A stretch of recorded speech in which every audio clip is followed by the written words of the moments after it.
Dahil sa hatol na guilty ng korte laban kina ACT Teachers Party List Representative Franz Castro at dating Bayan Muna Representative Satur Ocampo, posibleng hindi na makatakbo ang mga ito para sa ambisyong magsenador sa 2025 midterm elections. Sa pulong balitaan ng National Task Force to End Local Communist Armed Conflict o NTF-ELCAC, sinabi ni Department of Justice spokesperson Attorney Miko Clavano, mabigat ang hatol ng korte laban kina Castro, Ocampo at 11 iba pa sa kasong child abuse. Giit ni Clavano, malinaw kasi ang isinasaad ng Omnibus Election Code laban sa sinumang mahatulan ng korte. Nakasaad kasi sa nasabing batas na sinumang mahatulan sa anumang uri ng kaso ay diskwalipikado ng humawak ng alinmang posisyon sa pamahalaan, lalo na kung ang kaso ay may kinalaman sa tinatawag na moral turpitude. As long as a person has been finally convicted of a crime involving moral turpitude, disqualified po siya. Ngayon po, ang susunod siguro na tanong, ano po yung mga crimes na moral turpitude?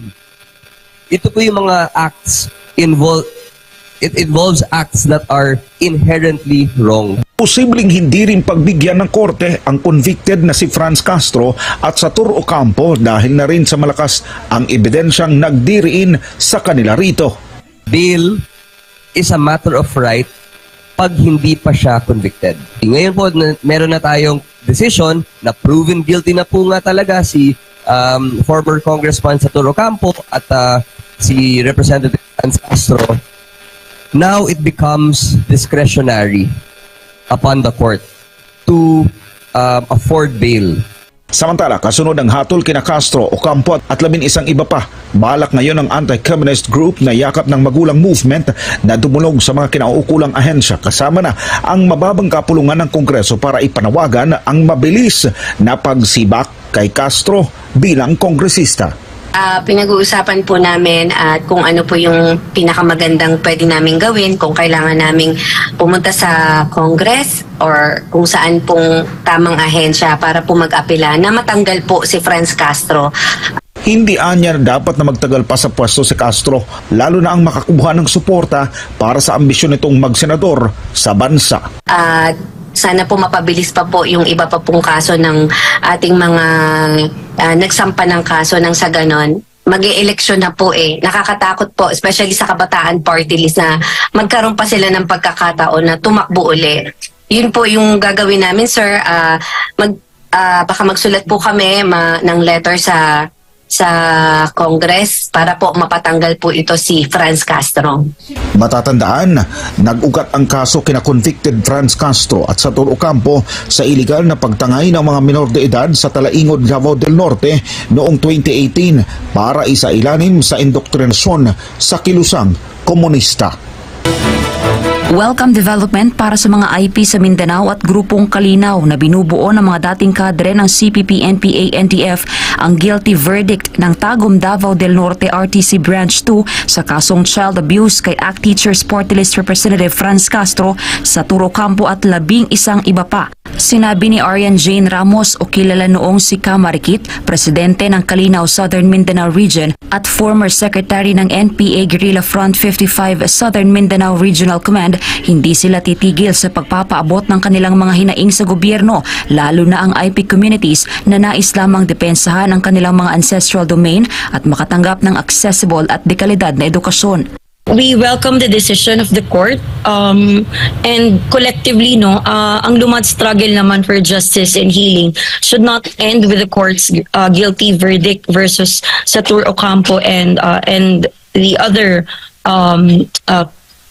we may now call convicted. Ilang beses na ba natin itong ipinapaabot sa gobyerno? Ilang beses na ba natin itong gustong tanggapin ng government that there are really existing legal front organizations of the CPP, NPA, NDF, and given by the promulgation of RTC Branch 2 ng Tagum Davao del Norte, nakita natin na mismo yung mga kabataan na naging biktima ng abuso ay ebidensya na kung saan may mga ginagawa talaga ang mga legal front organizations. Halimbawa na nga rin dito ang kaso ng nasawing katutubo na si Bay Bibiaon na isang Filipino Lumad leader na hanggang ngayon ay hinahanap pa rin ng kanyang mga kaanak. Sa loob ng ilang taon ay minamanipula nga ng legal front organizations ng CPP-NPA-NDF ang ganitong mga lehitimong issue lalo na sa mga IP para patuloy na humingi ng pera o donasyon sa international community at maging source ng fundings para gamitin sa kanilang self-serving cause. Pero dahil sa guilty verdict kina Castro at Ocampo ay maaaring maging daan din ito para maimbestigahan ang iba pang mga legal front organizations ng CPP-NPA-NDF. Itong situation na to ngayon, pwede nating bigyan ng tawag dito, may pagkakataon pala tayo rather na halungkatin natin kung ano pa yung mga relevant issues na involved sila. Then if we could find witnesses, if we could find something very substantial in order for them to be criminally liable, then we could do that.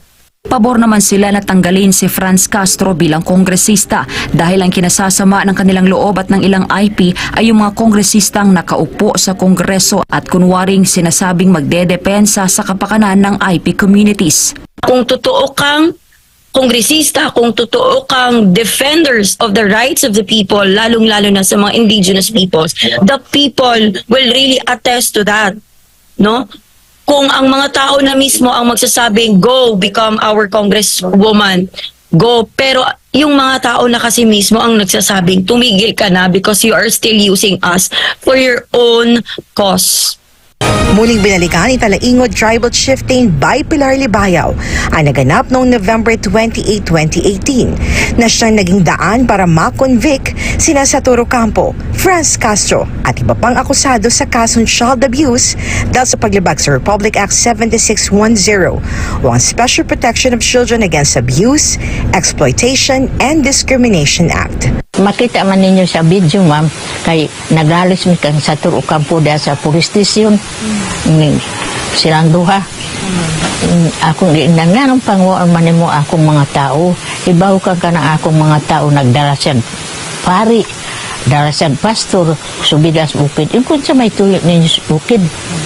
Ginamit kasi ng komunistang teroristang grupo na mapasok ang komunidad ng indigenous people sa Talaingod sa pamamagitan ng pagpapatayo ng salugpungan school dahil sa kawalan ng paaralan sa kanilang lugar. Ipinunto kasi ng tribal chieftain na dahil walang pinag-aralan ng mga katutubong kabataan at magulang nito ay nakumbinsi ng grupo ni Ocampo at Castro na sumama sa kanila. Kaya naman, mula Talaingod ay balak pala dalhin sa Haran sa Cebu ang mga batang katutubo. Pero ano nga ba ang kanilang tunay na pakay? Kanang dito na sila sa Haran, ug asa ang rally dito dadon. May istorya man mga batang mga mag-uli diri. Kung sa may trabaho ninyo dito, ay wala, mag-uban-uban namin asa ang rally. Kaya naman isang welcome development sa indigenous community ng Talaingod ang naging desisyon ng Regional Trial Court Branch 2 ng Tagum City, Davao del Norte, kung saan guilty beyond reasonable doubt sina Ocampo, Castro at 11 pang kasama sa paglabag sa Section 10A ng Article 6 ng Republic Act 7610, kung saan nahaharap sila sa pagkakakulong mula 4 hanggang 6 na taon. Ang panawakan na ako, ma'am, sa gobyerno nga inauto na ako nga tabangan kami ang mga lumad nga ipadayong gid ipakulong si Ocampo hanggang kamatayong gid niya. Apil na si Castro kay sila man nagkauban ay. Naniniwala naman ang Armed Forces of the Philippines na ang pagpapaangat sa pamumuhay ng indigenous community ay hindi lang trabaho ng mga nasa gobyerno, kaya't bukas ito sa lahat ng nasa gobyerno at pribadong sektor. As much as possible, gusto sana nating matupad yung mga pangako natin, no, sa mga kapatid natin na bumaba. And hindi pa natin na-deliver lahat. No? Yung ating mga pangako is mga school buildings, farm-to-market roads, electrification projects, rural water system, clinics, no, sa mga looban. And that is why we are asking for help, no, hindi lamang sa ating mga government officials, mga private sector na baka meron silang maitulong.